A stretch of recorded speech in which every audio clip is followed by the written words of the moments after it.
Entire family enabled my brother's stalking behavior for years until he broke into my girlfriend's school at night. I exposed everything in court and now they're all facing jail time. My 30M younger brother Louis, 27M, has been ruining my life for years, and my parents refuse to see it. Now he's targeting my girlfriend Andrea, 26F, and I don't know what to do anymore. We live in a small town in Ohio where everyone knows everyone. My parents run a successful accounting firm and care a lot about their reputation. They had me first, then Louis 3 years later. From day one, Louis could do no wrong in their eyes. When Louis was 7 and I was 10, I saved up my allowance for months to buy a remote control helicopter. Louis wanted to play with it, but I said no because he had already broken 2 of my toys that week. While I was at school the next day, he took it outside and flew it straight into our neighbor's fence, breaking it completely. When I got home and found the pieces, Louis told our parents I had been flying it recklessly and it was an accident. My parents made me apologize to Louis for not sharing and bought him his own helicopter the next weekend. When I was 15, I had been dating my first girlfriend Phoebe for about 6 months. Louis, who was 12 at the time, started telling people at school that I had cheated on her with multiple girls. He made up detailed stories about seeing me with other girls behind the movie theater and at parties I had never even attended. Phoebe broke up with me without even asking for my side of the story. When I confronted Louis, he just shrugged and said maybe I shouldn't be so boring if I wanted to keep a girlfriend. My parents said boys will be boys and that I was overreacting. The pattern continued through high school and college. Every serious relationship I had, Louis would find a way to destroy. He told my girlfriend Amy that I had a gambling problem and showed her fake bank statements. He convinced my girlfriend Rachel that I was planning to break up with her anyway, so she should save herself the embarrassment. Each time, my parents either didn't believe me or said Louis was just looking out for me. After college, I moved back home to help with the family business while saving money. Louis also lived at home and worked part-time at a sporting goods store. He had never held a job for more than a few months. My parents paid for his car, his phone, his clothes, everything. They said he was still finding himself. 2 years ago, I met Andrea at a coffee shop downtown. She was visiting from the next town over for a job interview at the local elementary school. She's a second-grade teacher and the kindest person I've ever met. We started dating, and for the first time in my life, I kept a relationship completely secret from my family. For 8 months, I told them nothing about Andrea. We would meet in the next town over or drive to the city for dates. I had learned my lesson about introducing women to my family. But Andrea started asking questions about why she had never met my parents or been to my house. She thought I was embarrassed of her or that maybe I was married. I had to make a choice. I decided to tell my parents about Andrea first, without Louis around. I went to their house on a Thursday evening when Louis was supposedly at work. I explained that I had been seeing someone for 8 months and wanted to bring her for dinner on Sunday. My mother immediately started planning the menu and asking questions about Andrea's job and family. My father nodded approvingly when I mentioned she was a teacher. Everything seemed normal. Sunday came and I picked up Andrea from her apartment. She had bought a new dress and spent an hour doing her hair. She was excited to finally meet my family. I had told her some stories about Louis but made them sound like typical sibling rivalry. I didn't want to scare her away. We arrived at my parents' house at exactly 6 o'clock. My mother answered the door with a huge smile and hugged Andrea warmly. My father shook her hand and complimented her dress. Louis appeared from the kitchen and immediately pushed past our mother to get to Andrea. He wrapped her in a hug that lasted at least 10 seconds longer than appropriate. Andrea's smile faltered slightly, but she politely hugged him back. During dinner, Louis dominated the conversation. He sat directly across from Andrea and kept leaning forward to touch her arm while talking. He told story after story about my childhood, but twisted each one to make me look bad. He described the time I got sick at a school carnival as me being too weak to handle normal activities. He turned the story of me getting lost at a mall into evidence that I had always been irresponsible and needed constant supervision. My parents laughed at every story and added their own comments about how Louis had always been the more reliable brother. Andrea kept glancing at me with confusion. She had heard completely different versions of these same stories from me. The worst moment came when my mother served dessert. Louis insisted on cutting Andrea's slice of cake for her and tried to feed her the first bite from his own fork. Andrea politely declined and said she could manage, but Louis persisted. He actually grabbed her chin with his free hand and tried to guide the fork to her mouth. Andrea jerked away and said stop, please. Louis laughed and said he was just being friendly. After dinner, Andrea excused herself to use the bathroom. I followed her to the hallway and found Louis standing outside the bathroom door. When Andrea came out, he immediately stepped closer to her, effectively trapping her between himself and the wall. Louis was telling her that she seemed too smart and ambitious for someone like me. He said I had always been the type to hold people back and that she should consider dating someone with more drive. Someone like him. Andrea tried to step around him, but he moved to block her path. She said excuse me twice, but he kept talking. I stepped between them and told Louis to back off. He raised his hands in mock surrender and said he was just getting to know my girlfriend. My parents appeared from the kitchen and asked what was happening. Louis said I was being paranoid and possessive. My father told me to relax and stop being so territorial. We left shortly after that. Andrea was quiet during the drive back to her apartment. She finally said that dinner had been uncomfortable and that Louis had made her feel uneasy. She asked if he always acted that way around women. I told her the truth about his history of sabotaging my relationships. Andrea listened to everything without interrupting. When I finished, she said she understood why I had waited so long to introduce her. She also said she wasn't going to let Louis or anyone else ruin what we had together. We agreed that we would limit contact with my family and see them only when necessary. For 2 weeks, everything seemed fine. Then Andrea started getting phone calls at work. The caller would hang up as soon as she answered. Her principal mentioned that someone had been calling the school asking questions about her personal life and work schedule. A parent complained that a man had been sitting in the parking lot during pickup time, just watching the building. Andrea started staying late at school to avoid walking to her car alone. One evening, she called me in tears because someone had followed her home and sat outside her apartment building for 20 minutes before driving away. She had taken down the license plate number. When I ran it through a friend who works at the DMV, it came back registered to one of Louis's friends from high school. I drove straight to my parents' house and found Louis in the garage working on his car. I confronted him about the harassment. He denied everything at first, then smirked and said maybe Andrea was just paranoid. He said some women couldn't handle attention from real men. I grabbed him by the shirt and told him to stay away from Andrea. He shoved me back and said Andrea was fair game since I obviously couldn't take care of her properly. That's when I hit him. I punched him square in the jaw and he fell backward into his toolbox. My parents came running from the house. Louis was holding his face and yelling that I had attacked him for no reason. I tried to explain about the stalking and harassment, but they wouldn't listen. My mother said I had clearly lost my mind and needed anger management. My father told me to get out of his house and not come back until I apologized to Louis. I left and haven't spoken to any of them since. That was 6 months ago. Andrea and I moved in together and tried to move on with our lives. But the harassment didn't stop. If anything, it got worse. Update 1: I thought things couldn't get worse after my last post, but I was wrong. The harassment escalated beyond anything I could have imagined, and my family's response has been even more twisted than I expected. After I went no contact with my parents and Louis, the phone calls to Andrea's work increased. Her principal was getting daily calls from someone claiming to be her ex-boyfriend, saying she had mental health issues and shouldn't be around children. The caller knew specific details about her lesson plans and which grades she taught. Someone was clearly watching her very closely. Andrea's car was vandalized twice in the school parking lot.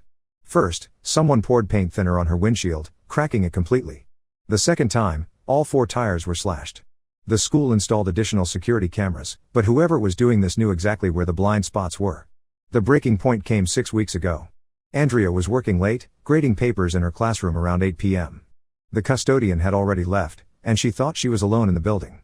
She heard footsteps in the hallway and assumed it was the night security guard making his rounds.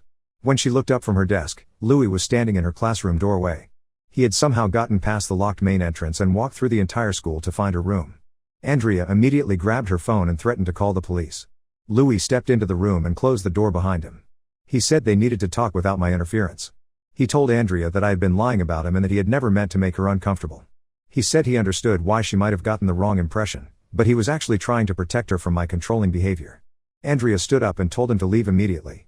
Louis moved closer to her desk and said he wasn't finished talking. He said I had a history of psychological manipulation and that my previous girlfriends had all left me for the same reason.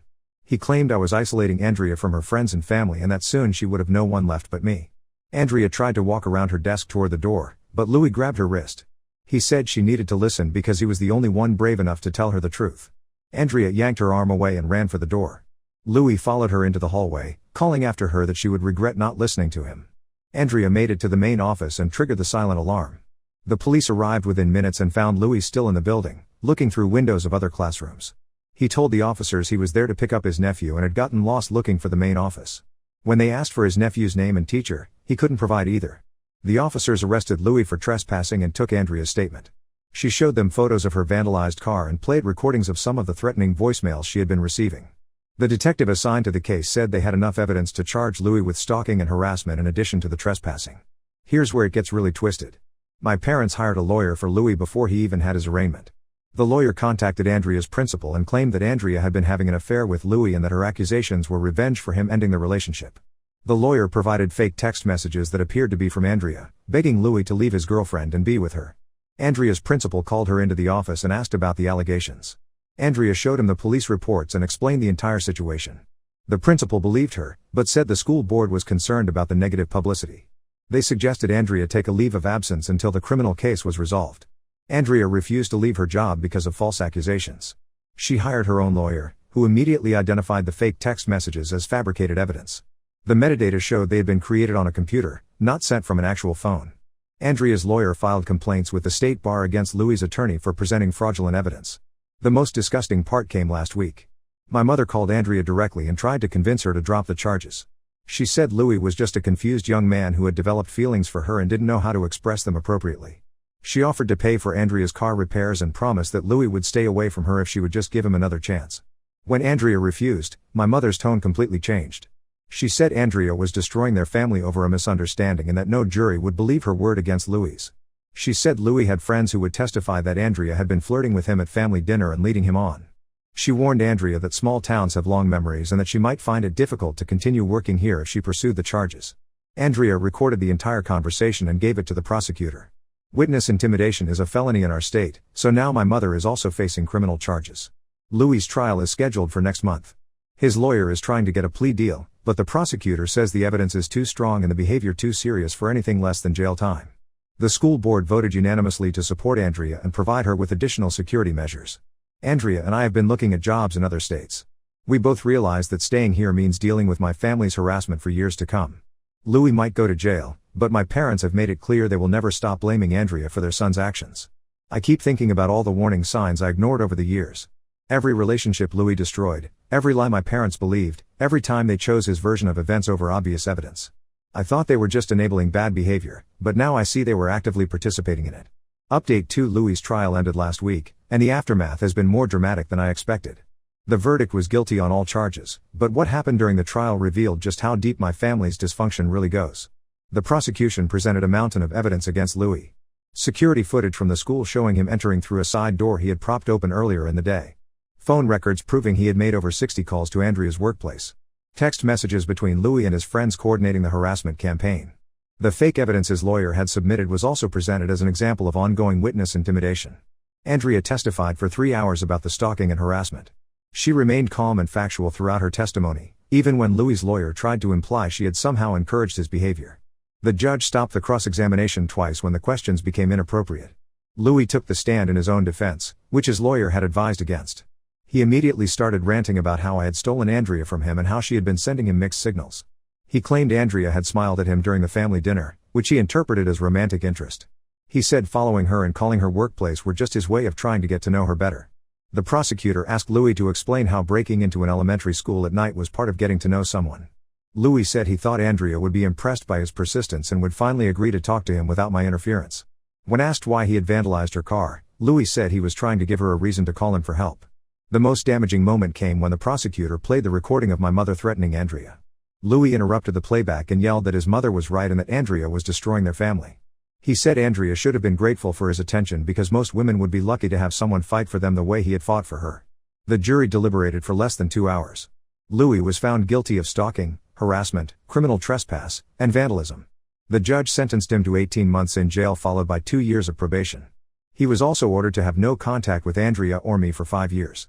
Louis' reaction to the verdict was explosive. He started screaming at Andrea that she would regret destroying his life. He threatened to make sure everyone in town knew what kind of person she really was. The bailiffs had to physically restrain him while he was dragged from the courtroom. My parents sat in the front row during the entire trial, glaring at Andrea and whispering to each other. After the verdict, my father stood up and shouted that this was a travesty of justice. He said Louis was the real victim and that Andrea had manipulated the entire situation to make herself look innocent. My mother's trial for witness intimidation was scheduled for the following week. She ended up taking a plea deal that included 6 months of house arrest and community service.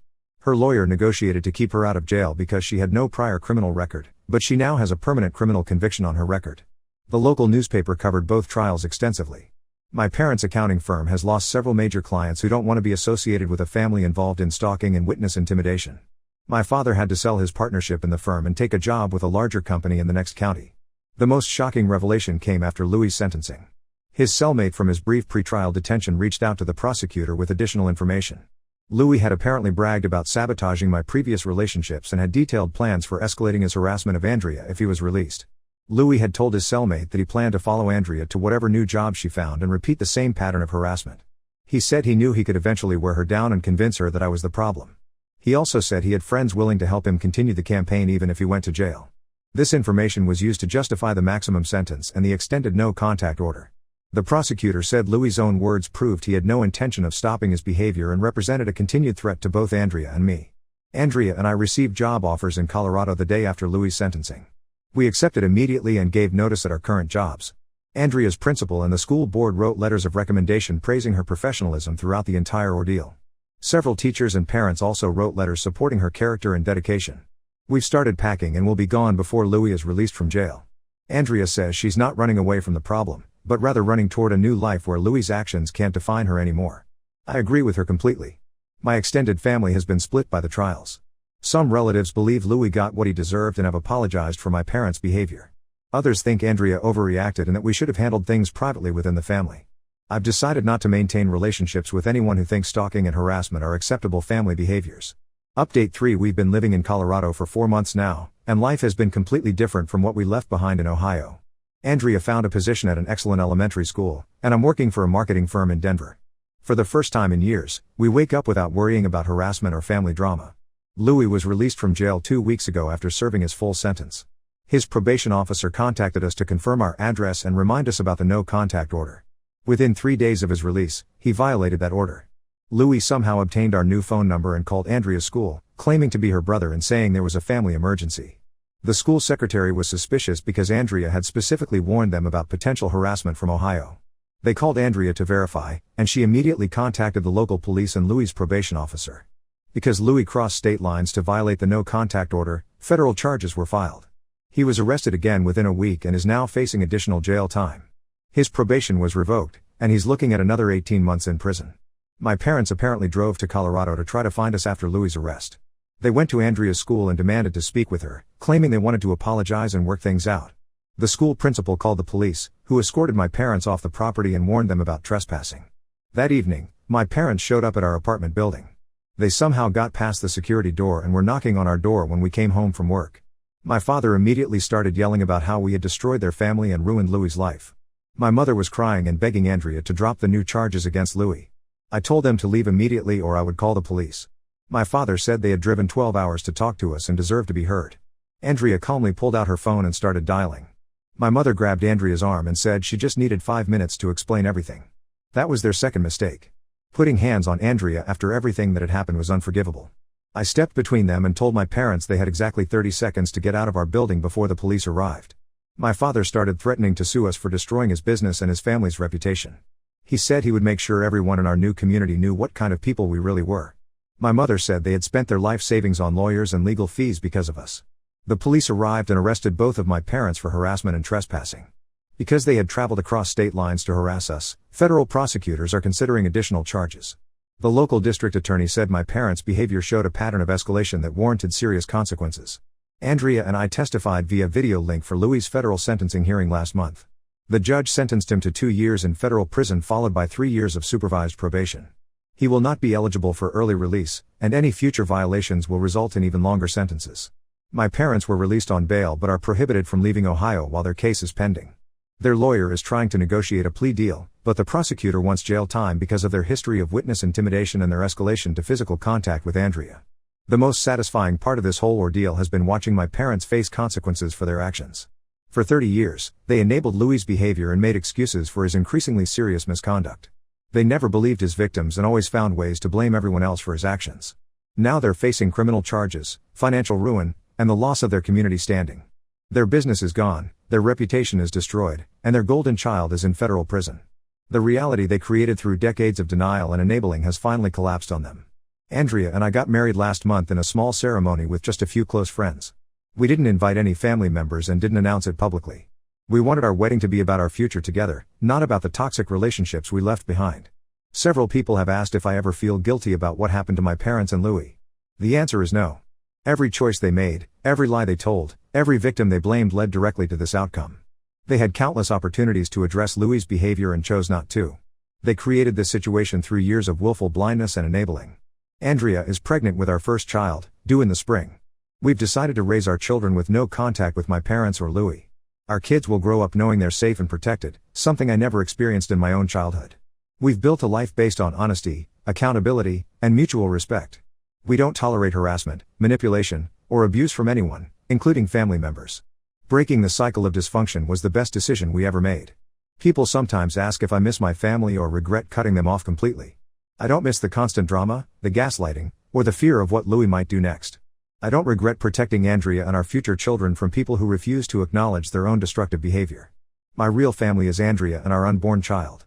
We're building something healthy and stable together, far away from the toxicity that defined my first 30 years. That's enough family for me. Now let's move to the next story. Story 2. I discovered my husband's secret first marriage after his family bullied me for being poor. Now I'm divorcing him and starting a business with his sister. Hi everyone. I'm Elena, 28F, and I need advice about a situation with my husband Tom, 30M, and his family. We've been married for 3 years and together for 6.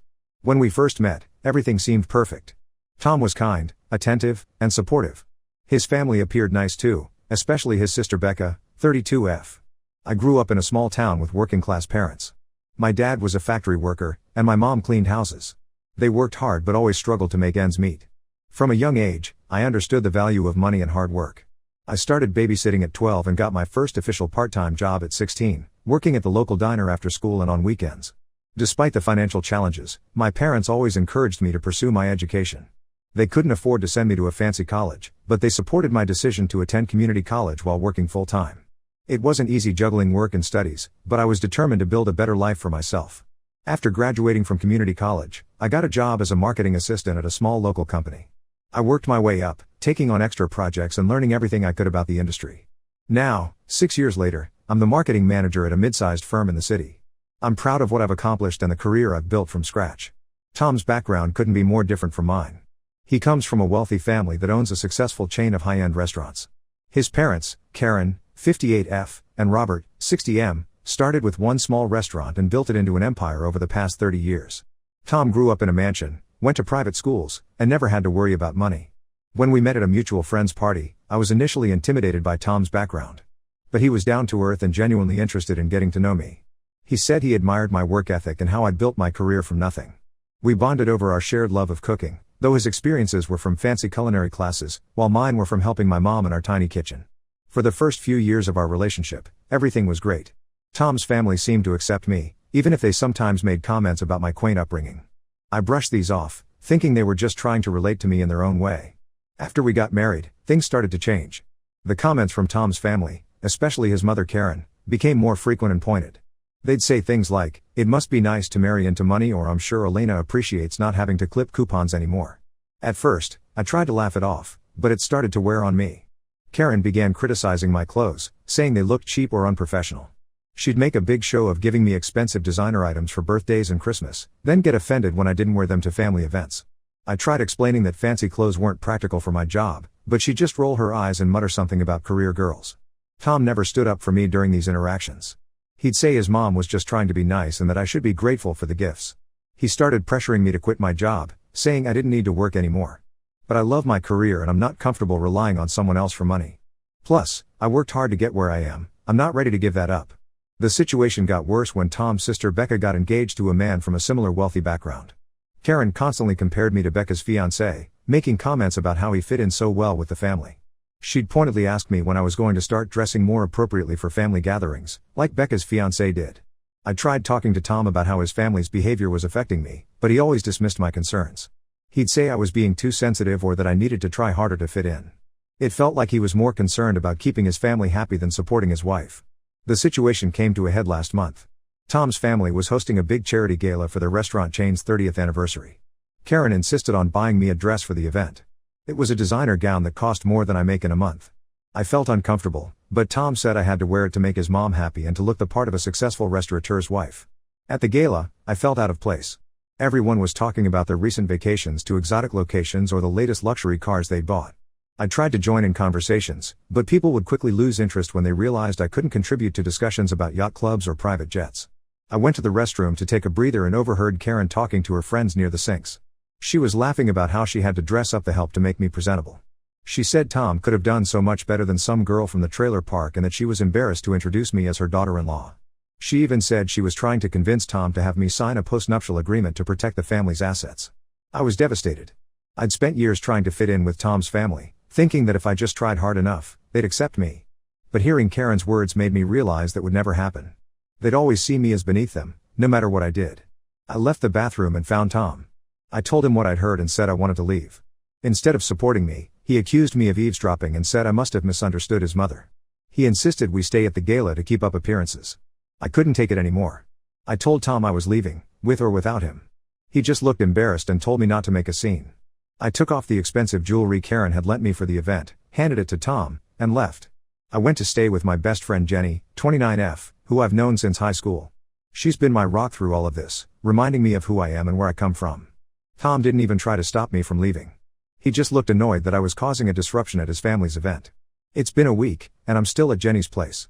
Tom has called and texted, but only to tell me to come home and apologize to his family.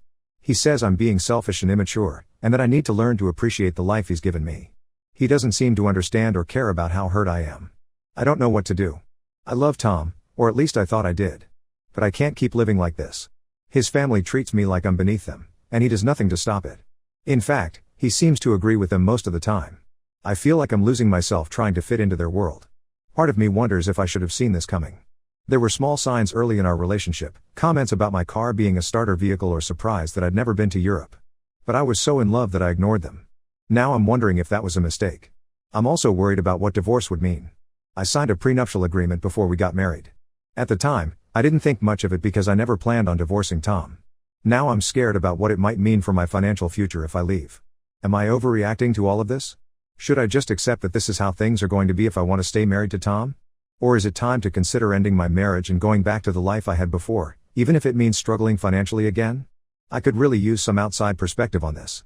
Update 1. Thank you to everyone who commented on my original post.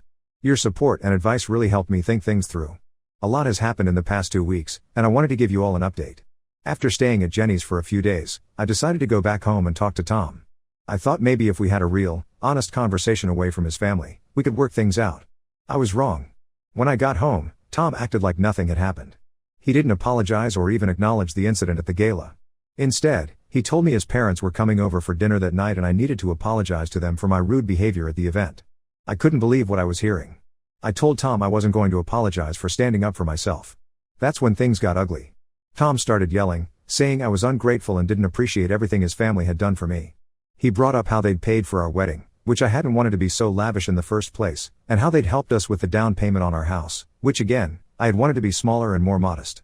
Tom said I was lucky to be with him and that plenty of women would be thrilled to take my place. He even implied that he'd had other options but had settled for me. In that moment, I realized the Tom I fell in love with was gone.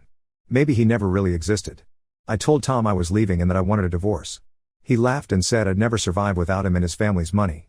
He reminded me of the prenup I'd signed and said I'd be left with nothing if I left him. Then he said something that really scared me. He threatened to use his family's connections to ruin my career if I tried to leave. I packed a bag and left, going back to Jenny's place. Tom has been calling and texting nonstop, alternating between begging me to come back and threatening me if I don't. I've been looking into my legal options, but I'm worried about going up against Tom's family and their expensive lawyers. Here's where things take an unexpected turn. 2 days ago, I got a call from Becca, Tom's sister. She asked to meet me for coffee. I was hesitant, given how things had gone with Tom's family, but decided to hear her out. When we met, Becca dropped a bombshell. She told me she's been wanting to leave the family business for years but was afraid of being cut off financially. She said she couldn't stand how her parents and Tom treated me, and that it wasn't the first time they'd done something like this. According to Becca, Tom had been married before, about 5 years before he met me. His ex-wife, Lydia, also came from a working-class background.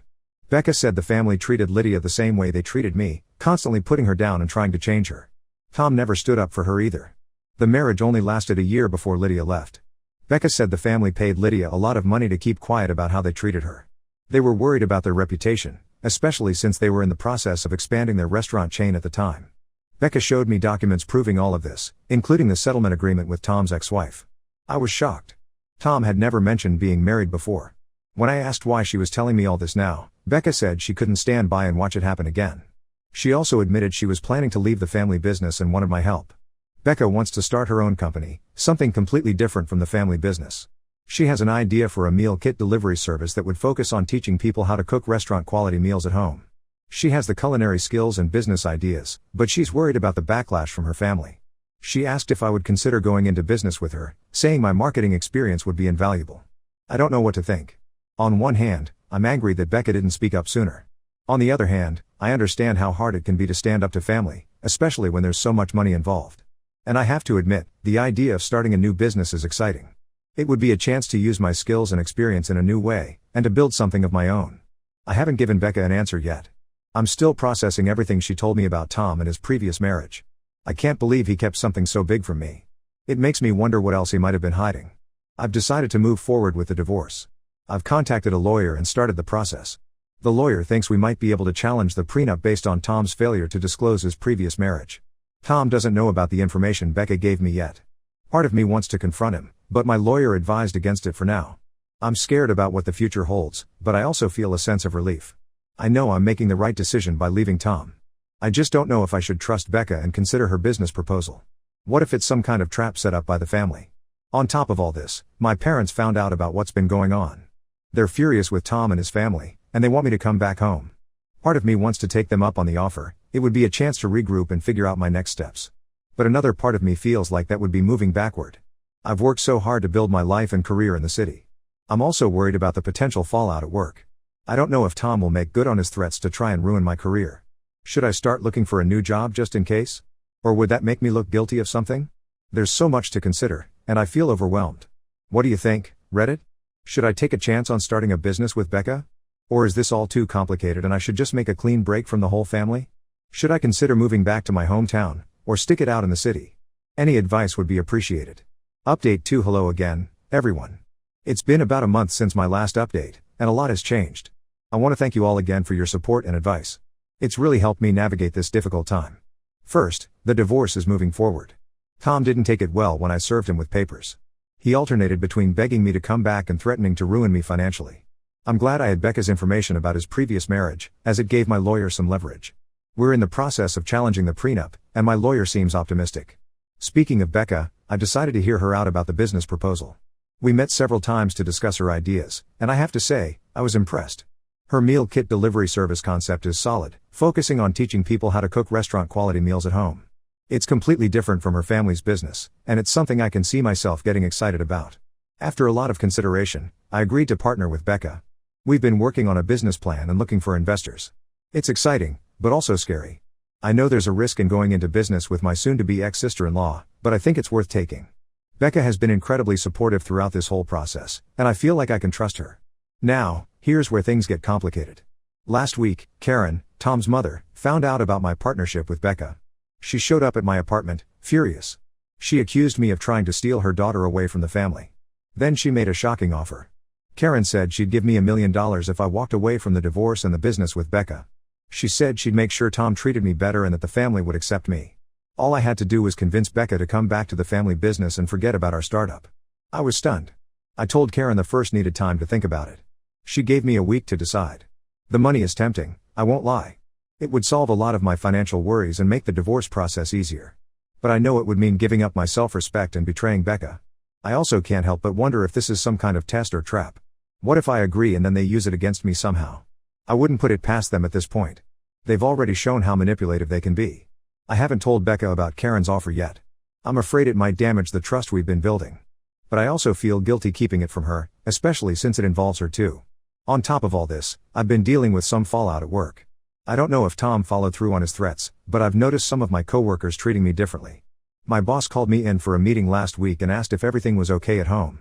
He mentioned that he'd heard some concerns about my personal life affecting my work. I tried to assure him that I'm handling everything professionally, but I'm worried about my job security. I've been going back and forth on what to do. The logical part of me says to reject Karen's offer and continue with my plans. But there's a small voice in my head wondering if I'm making a mistake by turning down such a large sum of money. What if the business with Becca fails?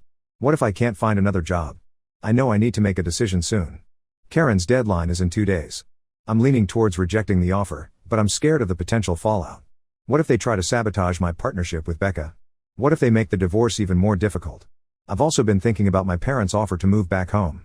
It would be a fresh start, away from all this drama. But it would also mean giving up the life and career I've built here. I'm not sure I'm ready to do that. I could really use some advice, Reddit. What would you do in my situation? Should I take the money and try to make things work with Tom and his family? Or should I stick to my guns and move forward with the divorce and the new business? And what about my parents' offer to move back home? I feel like I'm at a crossroads and every choice seems to have major consequences. Update 3. Hey everyone, It's been a while since my last update. I wanted to let you all know how things turned out. First, I rejected Karen's offer. It was tempting, but I knew I couldn't live with myself if I took the money. I told Becca everything, and she was grateful for my honesty.